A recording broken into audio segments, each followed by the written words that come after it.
course, it must have been taken, or it must be taken, in 75 at this time of making progress toward getting certified all through 12 grades. What else are we talking about? The test, the numbers. When I qualified, I understood that there was this possibility that in 2 years that all the board seats would be up for re-election. That is, and there may be only 7 board seats in the place of 8. So when I qualified, I realized that this was a possibility, and I'm prepared to do so.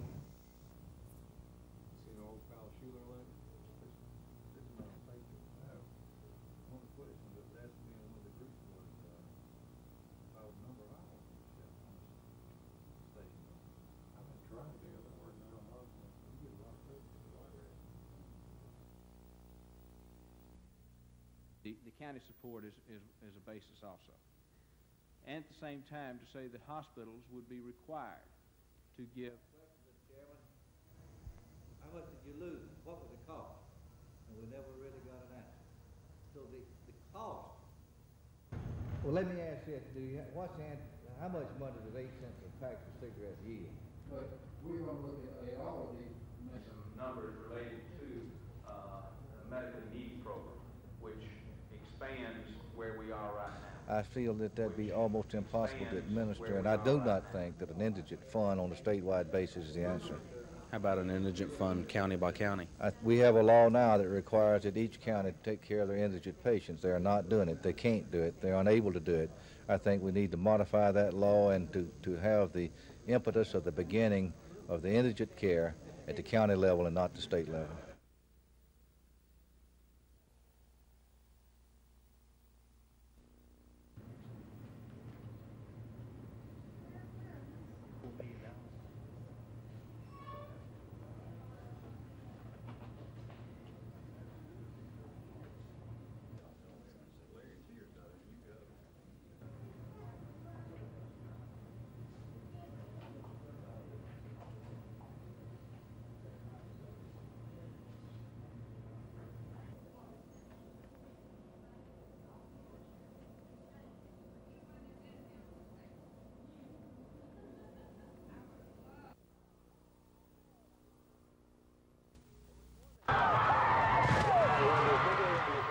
It was more than X's and O's that enabled the Prattville Lions to earn their 2nd straight regular season triumph over perennial state power Enterprise. According to Lion coach John Glasscock, the intangibles of the game of football played a part in Prattville's 26-7 victory. I really can't explain it. I think this whole community's got a lot of pride, and they just love to play Enterprise, and they just get worked up. Quarterback Chris Turner, handing off to Doug Cowling on a 34-yard scoring play, guided the Lions to a 20-0 halftime lead, effectively forcing the Wildcats to abandon their game plan of running the football. They blew the holes open, the backs hit up in there. The receivers ran, caught the ball. It was just everything. They did everything right, and I don't know. I'm not sure if there was, too many teams that could have stayed with us that night. Linebacker Lorenzo Pickett spearheaded a Lion defense that allowed mighty Enterprise a mere 114 yards on the ground. With tough Tuscaloosa County ahead, Coach Glasscock is concerned about a letdown. That's all we've been taught this week, about getting Enterprise out of our mind, getting ready for Tuscaloosa County. Feel like you can do it? Yes. Coach, on behalf of WSFA TV and the Russell Corporation, we congratulate you as our first team of the week this week in honor and recognition of your victory over Enterprise, and wish you a whole lot of luck the rest of the season. Appreciate it, Dave. We're going to need it. Thank you a lot. Well, congratulations, guys. All right. Thank you, Coach.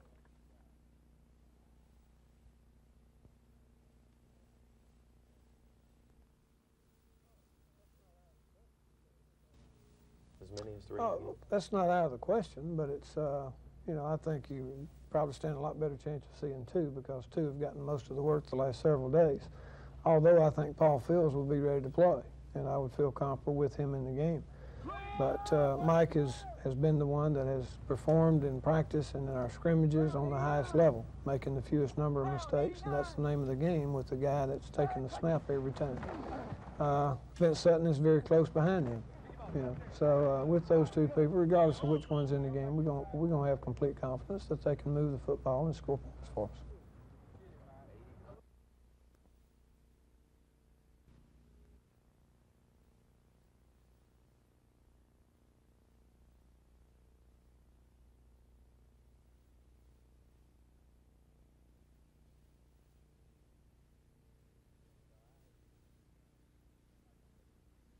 Yes, I hate to, seem like I'm making excuses, but, the weather did play a big factor in that game, and I basically felt that we should have won that game. Late in the game, we made a couple of crucial mistakes. So we have something a score to settle, and we want to see how they like this Alabama weather.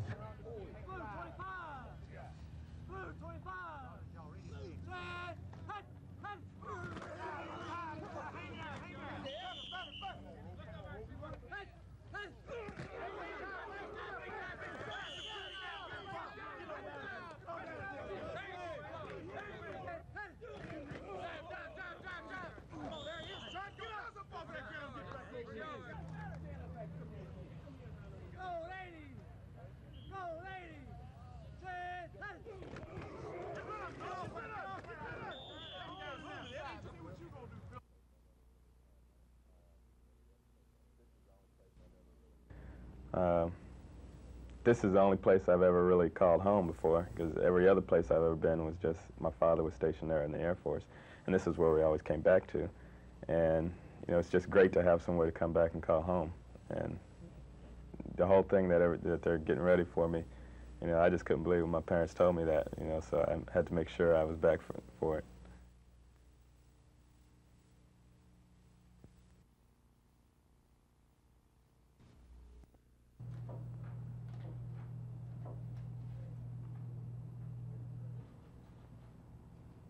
And with that, Judge, comes we trimmed some software out for the 686.084.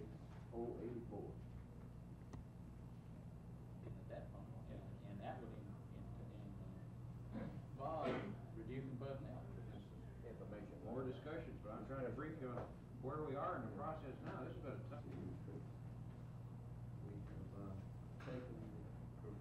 Request. This is not what Generates a This is not the request, but this is the. No, these are reduced. This is not the request.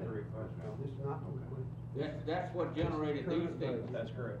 Spent today. Hey, maybe we ought to all have it. And I mean, you go copy one, you're gonna make one run, you might as well run five. Police say the shooting took place here. Police Major John Wilson picks up the story from there. Apparently around 12:05 a.m., Jimmy Burgess and Lester Hennessy drove themselves to Baptist Hospital. They both had received gunshot wounds. Jimmy Burgess, one to the back of the head. Lester Hennessy had been shot in the arm.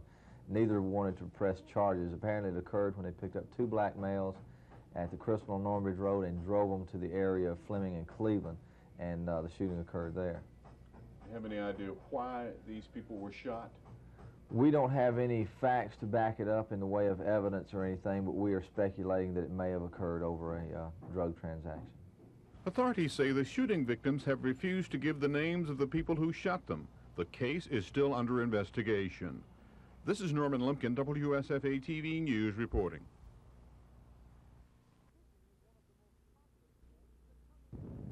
Fishing is one of the most popular sports in the country. With 65 million angling enthusiasts, it ranks third behind swimming and bicycling. In recent years, the prize money offered in top bass tournaments has jumped up into the hundreds of thousands of dollars. $50,000 is quite a bit of money. And somebody said the other day that, said people will kill you for a whole lot less than that. And Harold Sharp is the tournament director for the Bass Anglers Sportsman Society. He says the big money is attracting criminals to the fishing hole. What's going on out there is strictly local promoters, and they're running very loose tournaments. They're giving people opportunity to cheat, and if you do that, they're going to certainly have some cheaters. Bass is the largest promoter of fishing tournaments in the country. The organization has strict rules which Sharp says make it unlikely a person could successfully cheat and win a Bass-sponsored tournament. Still, he says, as long as there are other poorly organized, poorly supervised tournaments offering big money, it will be a problem for all bass enthusiasts. Well, it kind of casts a black shadow over the whole industry as a whole, and hopefully that this does not create any problems that will curtail it.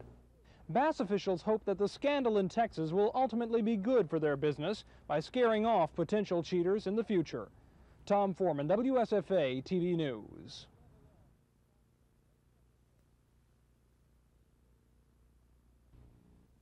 Presented to us. On behalf of the city, I again present to you this Double D. Double D. You ready? Let's go.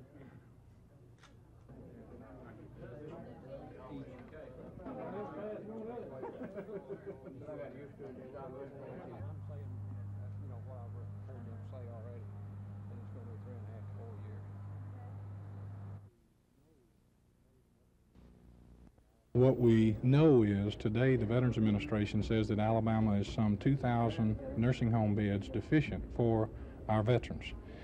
It has been estimated that by the year 1995 there will be over 140,000 veterans in this state of the World War II veteran era, and that's going to put them above age 65.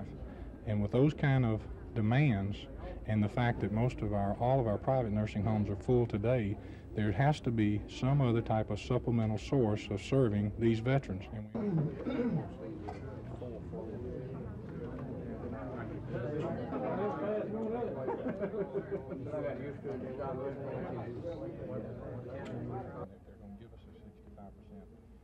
that's the time we have to go forth to the Alabama legislature and say,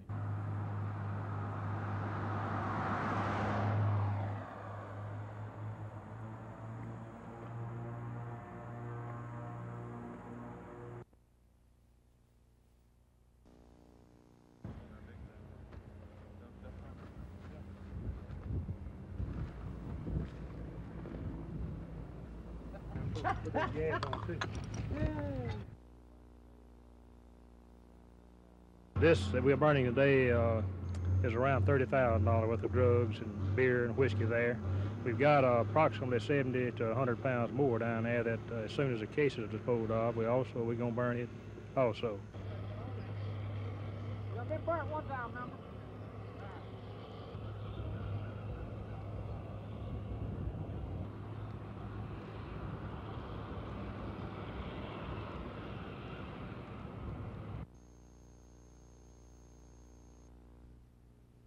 Police say the shooting took place here. Police Major John Wilson picks up the story from there. Apparently around 12:05 a.m., Jimmy Burgess and Lester Hennessy drove themselves to Baptist Hospital. They both had received gunshot wounds. Jimmy Burgess, one to the back of the head. Lester Hennessy had been shot in the arm. Neither wanted to press charges. Apparently it occurred when they picked up two black males at the Crystal on Normbridge Road and drove them to the area of Fleming and Cleveland, and the shooting occurred there. Authorities say the shooting victims have refused to give the names of the people who shot them. The case is still under investigation.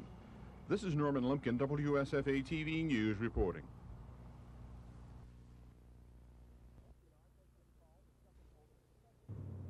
Espionage has been called the second oldest profession. But when it comes to high-tech espionage in the Montgomery area, one would think that this profession would have a rather large unemployment rate. So why bring all these lawmen to Montgomery to discuss ways to combat the problem? These local officers, they utilize a system of informants, and we find that sometimes a source right out of the blue, someone that you would never expect would come across information relating to technology transfer. In fact, he may be talking about narcotics. FBI and U.S. Customs agents told lawmen how Soviet spies pilfer America's billions in research and development and copy it for their own use. If the Warsaw Pact nations don't steal the technology outright, they often get someone else to buy it for them, routing it through as many as 17 front operations to trip up U.S. agents. Customs agents say one problem with high-tech thievery is that a computer chip that goes into a sophisticated weapon system is often by itself not classified and doesn't fall under federal espionage laws. There are restrictions on what can be sold to the Warsaw Pact and other countries, but with millions of exports a year, customs agents say it's hard to keep track of what goes where. Experts say that one very good way to stop illegal transfer of technology is to affix a device to the controlled products that could easily be scanned. But U.S. Customs Service officials say that permission for this method is a very long way off. At Maxwell Air Force Base, Dennis Latham, WSFA TV News.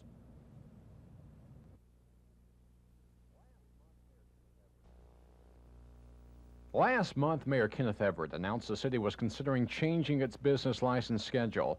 City officials proposed changing the cost of a license from a flat fee to one based on the gross receipts of a business. The mayor said at that time the new schedule should be more fair and not necessarily more expensive. About 1,000 businesses in Dothan were sent this letter asking for information on their gross receipts. Only about a third replied but city officials say it was enough to determine that revenues would go up under the proposed plan. In fact, Finance Director Frank Etheridge says revenues would go up 145%, something which did not please commissioners. I don't believe there's been a commissioner that has ever said that he wanted to increase the revenue 1 cent. The grocery streets for privilege license is wrong because it penalizes a man that gets out there and works hard with innovation and does a lot of business. We don't need to do anything at the present except send out the license notices as they were sent out before. All commissioners and the mayor agree with Thomas, who says some of the inequities in the present setup must be looked at in the future. We're not through with this. It's not going away. It needs to be addressed at a later date. Cal Calloway, WSFA TV News, Dothan.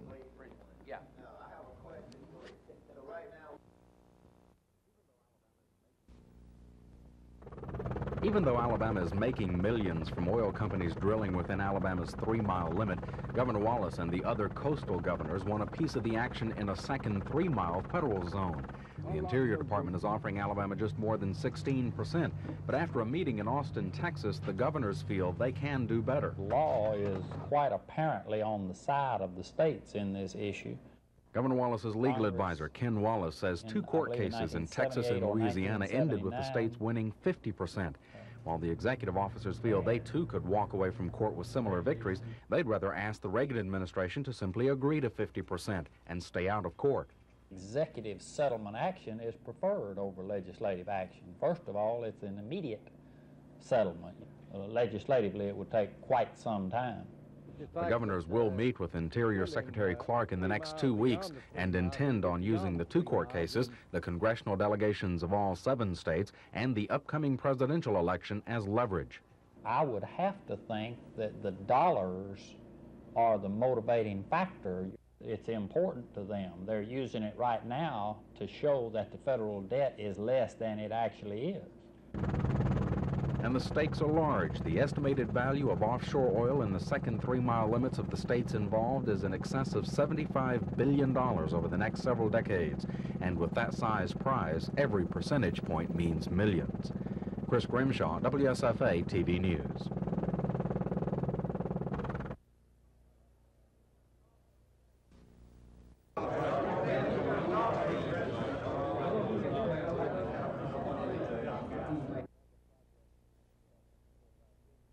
The mega projects that were discussed 4 or 5 years ago are not being talked about and probably aren't going to be built in this country.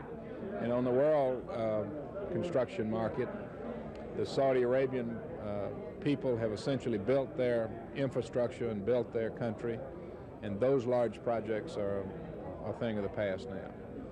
So we see our focus in certain regions such as the Asian basin.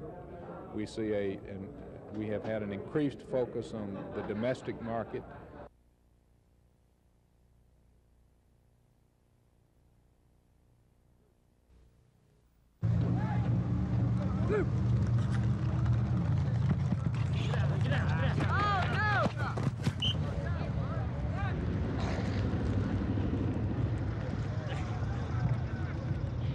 You have to run your routes, you have to be exactly right. Blocking assignments, you have to block the right man, right time, and basically it's the same, but, you know, it comes down to fundamentals. We brought him over on the offensive side of the ball, and I think he's done some things. He's done enough things to show us that he's going to help us there this year at some point in time. Thank you much. Now, therefore, I am Reformer, Mayor of the City of Montgomery, do hereby proclaim September the 6th as Lieutenant Alonzo Babers Day. 2-time Olympic gold medalist Alonzo Babers listened as various dignitaries praised his athletic accomplishments and rewarded him for them. I present also a key to the city of Montgomery. Babers was remembered as a track star at Carver Junior High and then as a 10th grader at Carver High. Air Force officials told of his hard work at the Air Force Academy in Colorado Springs. And Alonzo talked of fulfilling the Olympic dream. God gave me the talent, and I was fortunate enough to channel it to do something positive and do something that people could respect and people could hopefully learn from. And I think there's a lot of things that I learned during the Olympic Games, and I think there's a lot of things that a lot of people who watched it learned. Babers, who is a second lieutenant in the Air Force, leaves tomorrow for Colorado Springs, where he'll be recognized at halftime of the Air Force football game Saturday.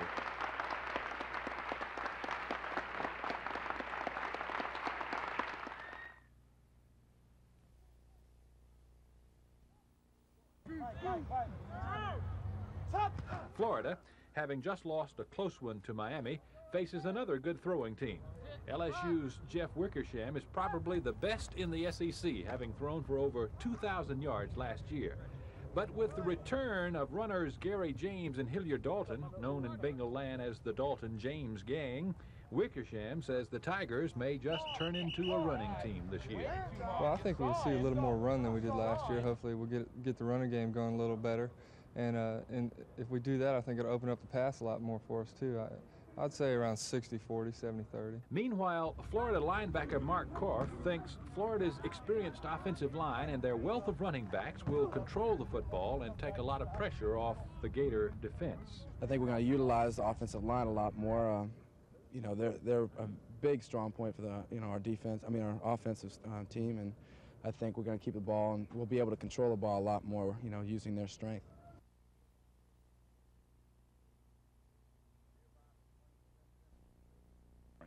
Do hereby proclaim September the 6th as Lieutenant Alonzo Babers Day in the city of Montgomery and ask all citizens to join with me in expressing our congratulations for his achievement.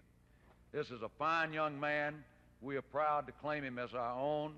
We'll be proud to watch his career as he goes now, having graduated from the United States Air Force Academy on to pilot training, and hopefully again winning more gold medals for the United States, for himself, his family, and we're just proud of you. Lieutenant, let me present this to you. I present also a key to the city of Montgomery. We hope that you somewhere will find a place to put that up to let people know that here in Montgomery, we appreciate you, your talents, your dedication, your drive, and your success. Good luck to you everywhere you go. Thank you.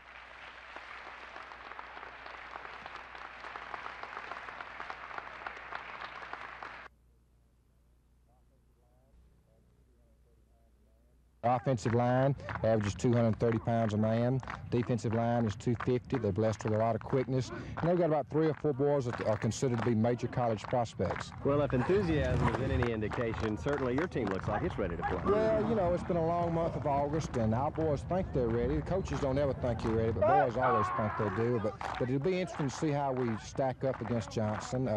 We would like to have a game under our belt and maybe work out some mistakes. But, we're all ready to play. We're anxious to see.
organization that believes in justice. Furthermore, we are planning on calling upon other organizations as well as national organizations in assisting us in applying all of the nonviolent resources that we can find to see that justice be done in this city. We would hope the entire community, black and white alike, would rally behind a common cause to see that these senseless killings would end in this great city of ours. They came in contact. We couldn't say anything about them because we couldn't locate them, and we didn't want to say anything that we couldn't back up. These warrants were found in some old inactive files, and we have two warrants here, one where he reached into his pocket and pulled out a knife in his hand as they were searching him. The other is where he stated in the warrant, or where the officer stated that Trotter said that he was going to kill him with a shotgun. And both of these substantiate what we have said all the time, that he was an extremely dangerous person. Okay, that's fine on that, and that'll take care of that, I think. Let me ask you about last night. What happened last night? This morning, Circuit Judge Arthur Gamble refused to hear testimony from either the Lowndes County PTA or the Board of Education. He indefinitely postponed a decision on whether to grant parents an injunction to stop the consolidation of their schools. Under a state plan, the county's 4 high schools are combined into 2 schools. Parents are hoping Judge Gamble will grant them their injunction so they can reopen the other 2. But attorneys for the Board of Education say Judge Gamble doesn't have jurisdiction to grant that injunction. We simply said that the decisions of the Board of Education are not reviewable by the court in terms of whether they are good or bad decisions, and I think that that's just what they're asking. The attorney for the PTA had no comment about the case, but parents in Lowndes County are talking. We want education, not consolidation, because the consolidation is not doing nothing to help this school system. We're worried, we're the parents, and we're worried. We want to get everybody involved in it that we can. The fact that no decision was made today means that the school situation in Lowndes County will remain the same, at least for now. Terry Stanton, WSFA TV News in Lowndes County. Who it is? Move back right now. Just move back.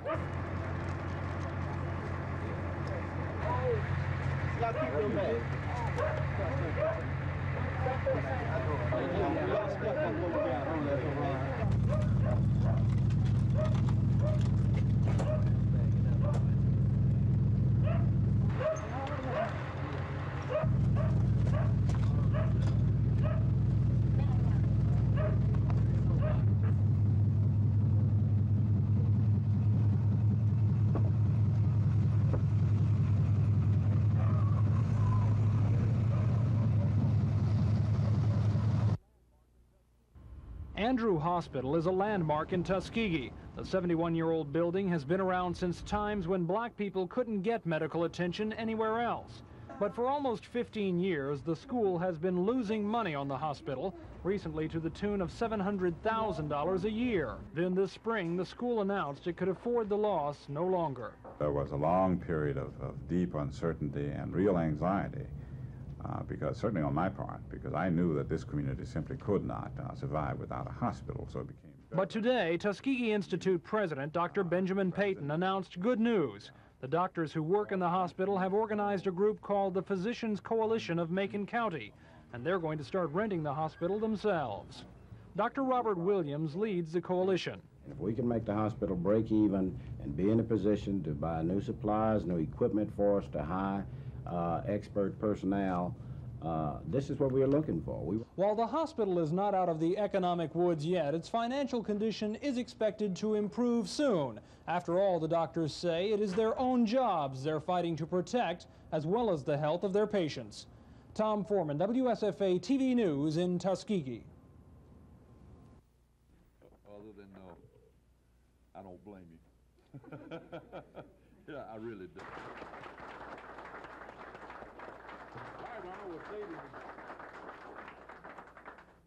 So much for it. I'm not going to say very much because thank you.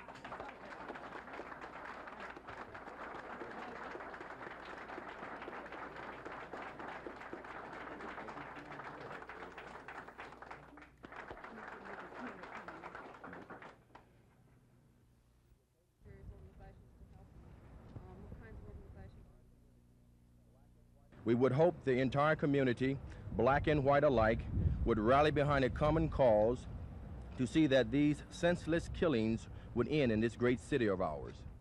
Locate them, and we didn't want to say anything that we couldn't back up. These warrants were found in some old inactive files, and we have two warrants here, one where he reached into his pocket and pulled out a knife in his hand as they were searching him. The other is where he stated in the warrant, or where the officer stated that Trotter said that he was going to kill him with a shotgun.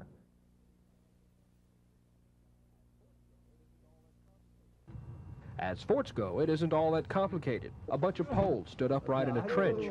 But for many who've worked on the reconstruction project for 9 turbulent years, erecting this last wall is a crowning achievement.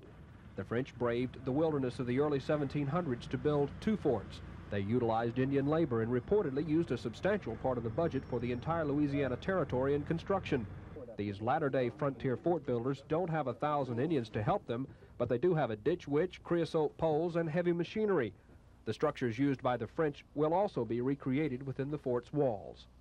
Well, our plans are to begin September the 22nd with a living history program, which we feel like the public should enjoy. It's a group of folks basically out of Birmingham and the Auburn area, and they intend to recreate the day-to-day lifestyles of the French garrison that was here during the time. Nearby, an incomplete Fort Jackson awaits rescue from the eroding waters of the river.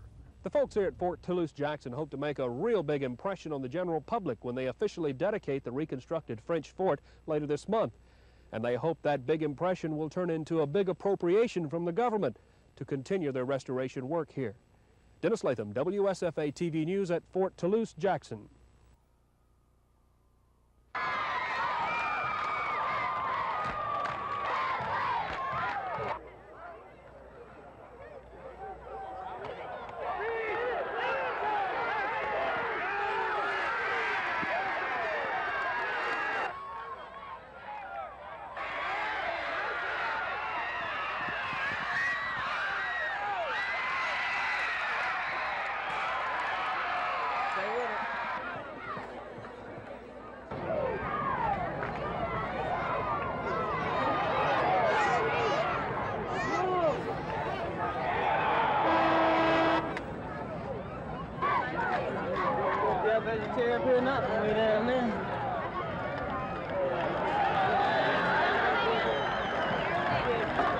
Montgomery Academy touchdown, number 34, Alan Taylor.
In just 3 seasons of varsity play, Doug Flutie has established nearly every Boston College passing record. He guided the Eagles to their first bowl appearance in 40 years in 1982. Although Auburn beat Boston College in the Tangerine Bowl, Flutie earned respect for himself and his school with his gutty performance. As good a runner as a passer, the 5'9", 176-pound Massachusetts native helped the Eagles to a 9-2 record a year ago, their second bowl appearance in as many years, and he was a finalist in the Heisman Trophy balloting. Last week, Flutie began his senior season passing for 330 yards and 4 touchdowns in the Eagles' 44-24 win over West Carolina. Flutie is like a defensive back's nightmare. You know, he's a mobile quarterback, and he's very good. He's very accurate, and he's just a winner. If we let him get set back there in the pocket or roll out, and let him throw the football when he wants to throw it and on rhythm, you know, he can cause you a lot of problems. Alabama's hopes of containing Flutie rest up front. The Tide's defensive line must come up with an effective pass rush. We have to have good containment from outside linebackers and our tackles. And when we get him in the pocket, get our hands up in the air, distract him, and get to him as fast as we can, because some of the receivers, if they just get open just a little, he's going to nail them. If Flutie does get loose, it could be a long night for the Legion Field scoreboard operator. Dave Cody, WSFA TV Sports.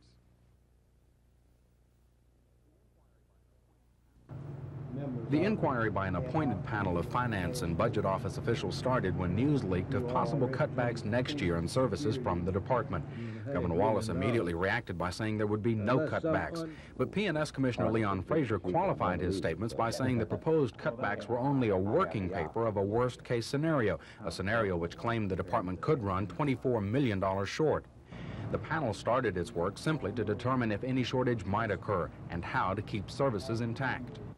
Finance Department officials refuse to comment on the inquiry while it's underway, but independent sources tell TV 12 News that the special panel is finding sheer chaos in the accounting practices of pensions and security. The sources say Pensions and Security is providing the panel with documents that don't balance and change from day to day. The sources say that the panel is also finding that Pensions and Security has an inordinately high administrative cost, that the department is administratively top-heavy, that the department doesn't use state dollars for the best federal dollar match, and that the department doesn't have a full grasp of its own finances. The sources say there are no indications of wrongdoing, just poor management. Meanwhile, the special panel continues to compare notes, trying to get a full grasp of the problem, and hopes to turn a report into Governor Wallace within the next 2 weeks. Chris Grimshaw, WSFA TV News at the Capitol.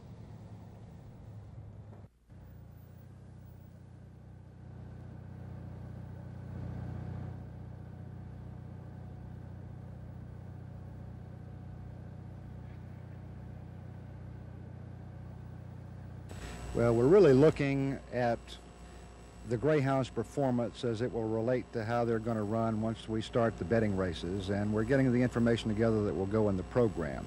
We're also looking for any Greyhound that might want to fight with one of the others, that kind of stuff, to make sure that he is not allowed to compete.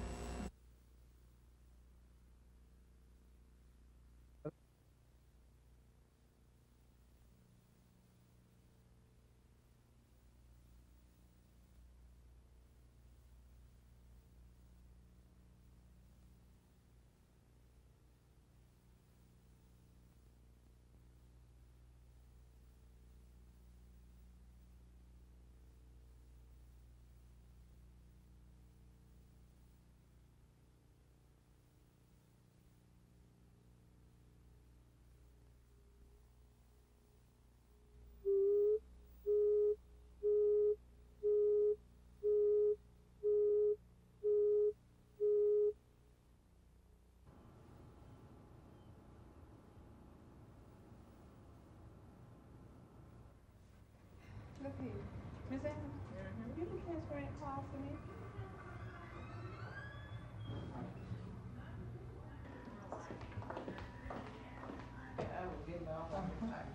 That one is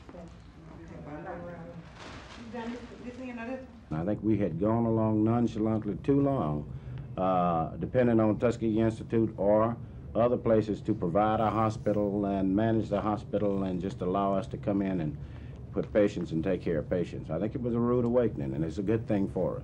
Is it?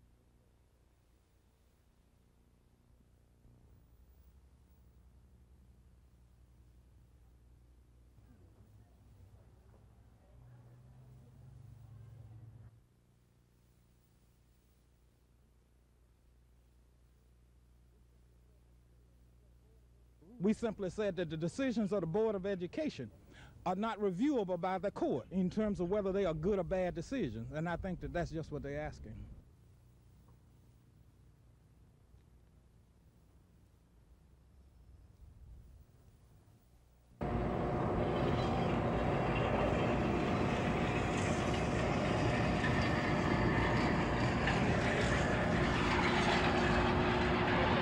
Get that between races. How about that?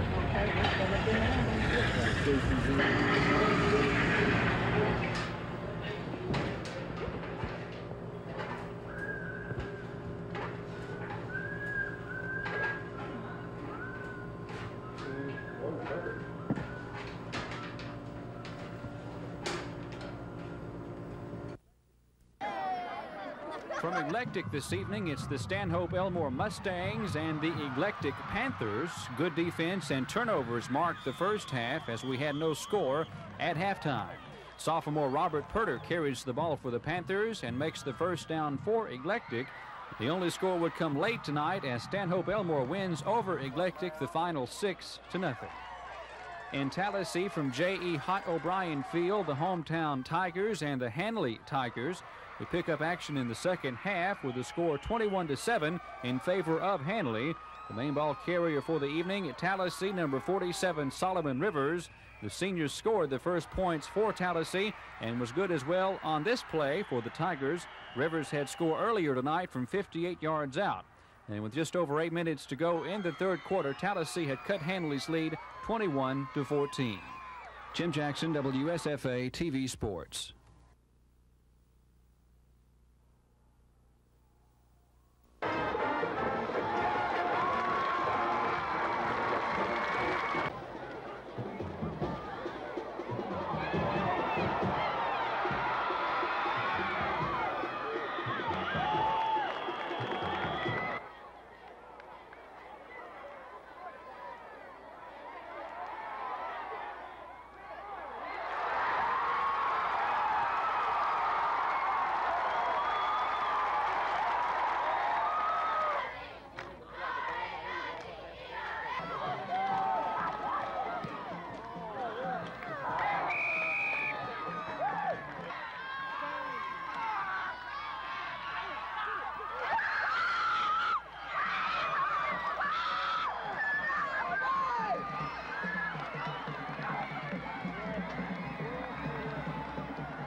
I'll get you another shot here just in a second when they bring the dogs out.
But I think he does an outstanding job of seeing upfield and picking out his secondary and third and fourth, and sometimes his receivers on a busted play. Say that's one of the ways that he really hurts you on a busted play, and he gets outside of containment. He comes up with a big play in the passing game, either throwing it or running.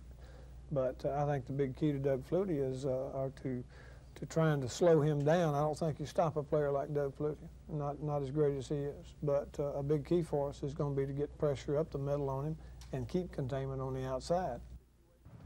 Alabama's quarterback situation will be handled tonight by Mike Shula. Paul Fields could also see playing time. But what about highly touted freshman Vince Sutton? The Georgia native says he's just happy to be here. If it takes for me to come off the bench every game, you know, and go in there and play and to help the team win, I'm willing to do it because we all want to win, and that's what it takes. I do it.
Well, I certainly don't have any knowledge of those people or what they were doing. Any guardsman that might have been involved in the situation down there certainly was not on orders from the National Guard or the government anyway at all. It was at their own expense and their own time. airport and you just had cold chills. You knew this is a moment and a man they have met. Gun control.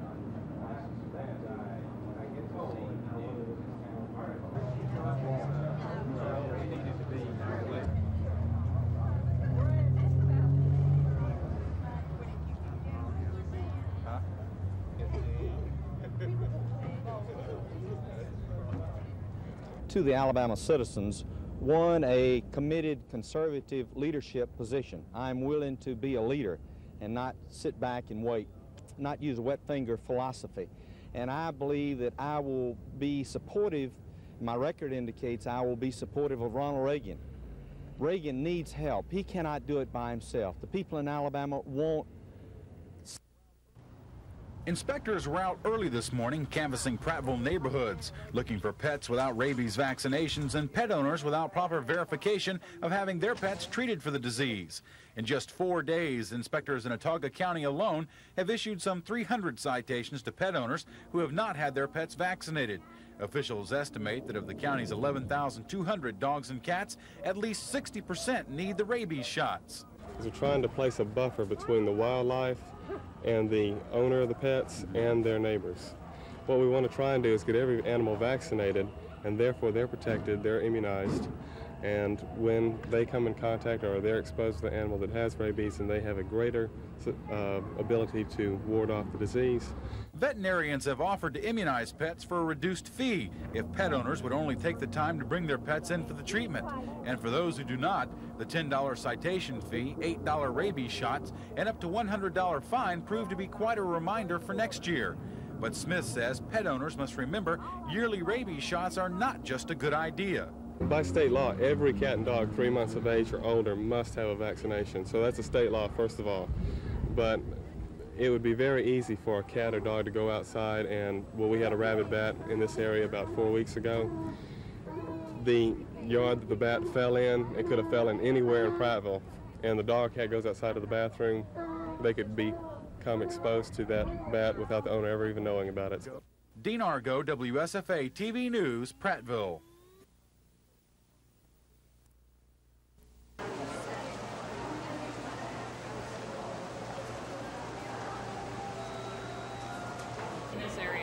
Well, we know that across the country, about 1 in 20 people in America have diabetes, and we think that there may be as many as 4,000 or 5,000 in the Montgomery area who have diabetes right now and don't know it, which is why we're doing this screening. We've been very pleased with the turnout for our first screening.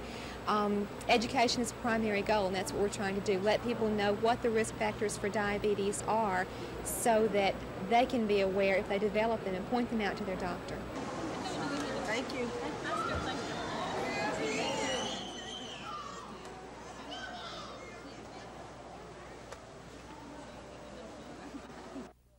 The Miami Hurricanes trailed 6-0 in the third quarter when quarterback Bernie Kosar found Eddie Brown all alone down the sidelines for a 32-yard touchdown. Miami had a 7-6 lead.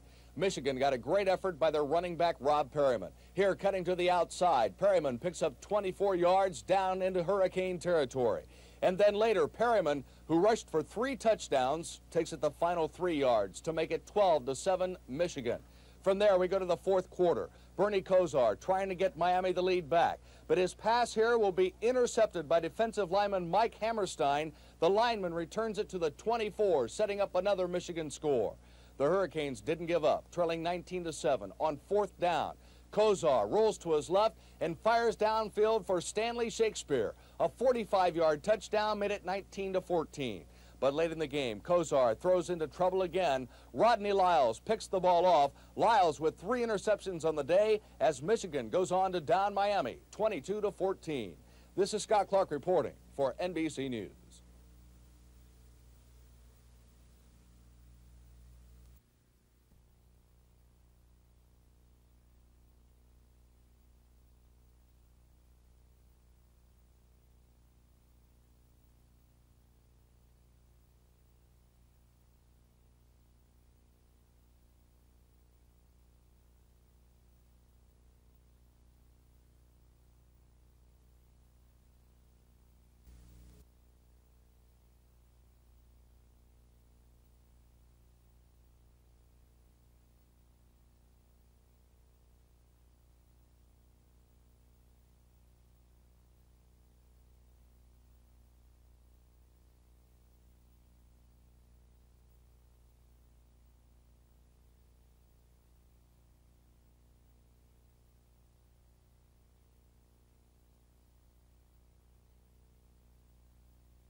Representative The 11 Yvonne people Kennedy. inducted into the Senior Citizens Hall of Fame aren't necessarily senior citizens, but they've all devoted a part of their lives to helping older Alabamians.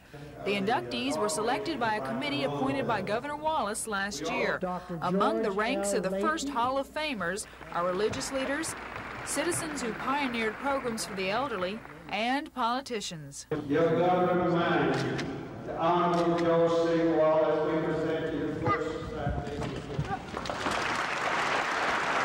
I'm very privileged and flattered because I've rendered all the service I could to people in the senior citizens area, but I don't know where I deserve all the plaudits were given to me or not, but all those in attendance today certainly have worked, including Reuben Hannon, for the aged people of Alabama for many, many years. And I hope I'm able also to continue my service to those senior citizens of Alabama. Monsignor Malcolm Rafferty. In addition to the Hall of Fame inductees, 38 Alabamians received their Honorable Golden Eagle Award, and 36 others were honored posthumously, including Dr. George Washington Carver and Governor Lurleen Wallace. A plaque bearing the names of those honored in memoriam will be permanently on display at the State Archives and History Building in Montgomery. The current Hall of Fame members will select next year's initiates. Lisa Walsh, WSFA TV News.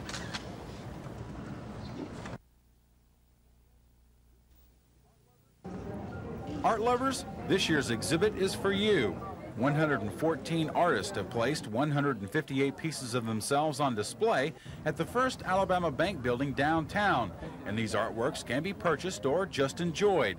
But the exhibition is much more than artwork hung on a wall to be looked at. It's a chance for the artists to express themselves and to compare. An opportunity to show their work, and in a way it's a competition, because this is a juried show, and the works have to be chosen to get into the show. So whether you win a prize or not, at least you got in the show. They get their paintings out of their house, for one thing. They gain recognition of their artwork, and it's just a great feeling. Each artist was allowed to enter 2 pieces in 5 categories. Painting opaque, which includes oils and acrylic, painting transparent, which is watercolor and inks, sculpture, mixed media or stitchery, and graphics. And according to exhibit officials, choosing a winner was no easy task.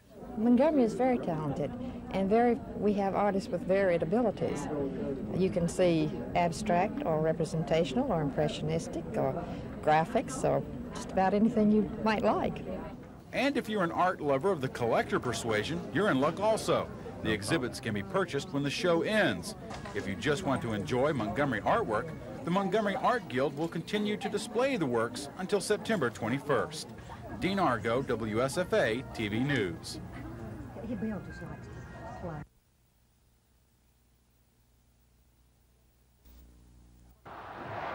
Alabama head coach Ray Perkins says it was a night when we did not deserve to win. Boston College has defeated the Tide 2 years in a row. The man who was guided the Golden Eagles in those wins, their quarterback, Doug Flutie.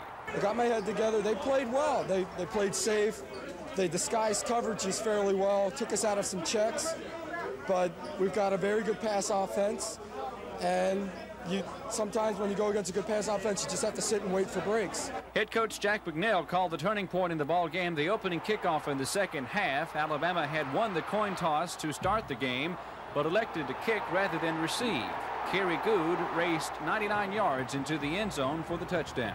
And they weren't down or quitting. I mean, you know, that's a tough thing. That darn kickoff comes back down your throat because we'd had trouble with it. I looked around our sideline and they were frustrated, but they weren't down. Alabama's Ricky Moore called teammate Good's kickoff return the only bright spot in the second half. The Tide scored 7 points in the third quarter and none in the fourth. We just didn't play ball the second half.